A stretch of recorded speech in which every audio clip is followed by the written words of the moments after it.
Good morning, students, and welcome to you all for English class. Today we shall learn Chapter 3 Taro's Reward. Before explaining the chapter, I would like to introduce to you the main characters of the story. Firstly, we have Taro, who is young, kind hearted, poor, and obeying child of his parents. Then we have the Taro's parents, who are quite old. Then we have the villagers who are very into taro. And lastly, we have the emperor who is nice and the just king.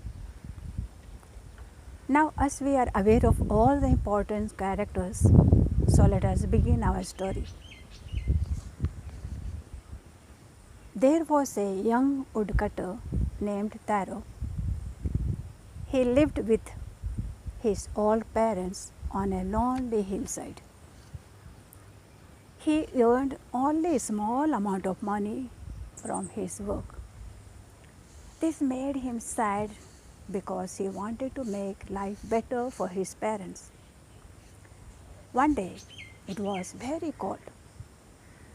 Taro's father said, "I wish I had a cup of sake." This made Taro sadder than ever, for the sake was very expensive. However, next morning he got up earlier than usual and made for the forest. He kept on chopping the wood for a long time. His mouth was dry and he felt thirsty, but he went on chopping the wood. Suddenly, a sound of water falling somewhere nearby made Taro stop his work. He had never seen or heard of rushing water nearby. He was very thirsty. He ran in the destination of the sound. Taro saw a small but beautiful waterfall. He drank the liquid, but to his surprise, it was not water but sake. Taro had a pitcher with him. He filled it with delicious liquid and hurried home. The old man was delighted with the liquid. He took just one swallow.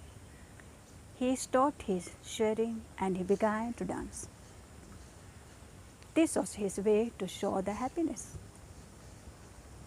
That day they had a visitor from the village who was offered sake. Taro told her the story of the magic waterfall. So the story spread.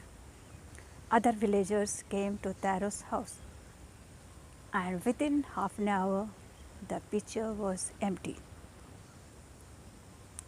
Next morning, much before Taro, all the villagers had reached the magic waterfall. However, they became angry when they tasted the liquid. It was nothing but cold water. They were very angry and wanted to drown Taro for who they thought had cheated them. Taro hid himself in the forest to escape their anger. When they had gone, he tasted the liquid himself. It was the same fine sake.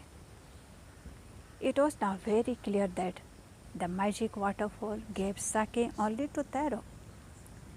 To all others, it gave only water.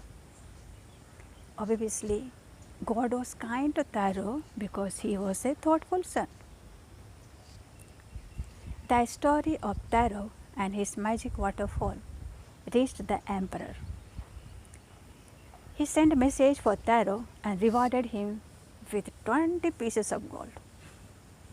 Then he named the most beautiful fountain of the city after Taro.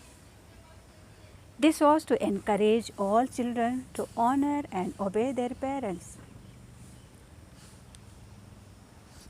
Dear students, moral of the story is we should take care of our dear parents and elders. God helps only those who take good care of their parents. This was the story of Taro's reward. I hope you understood and liked this story. Keep learning in life and be good. Thank you, students.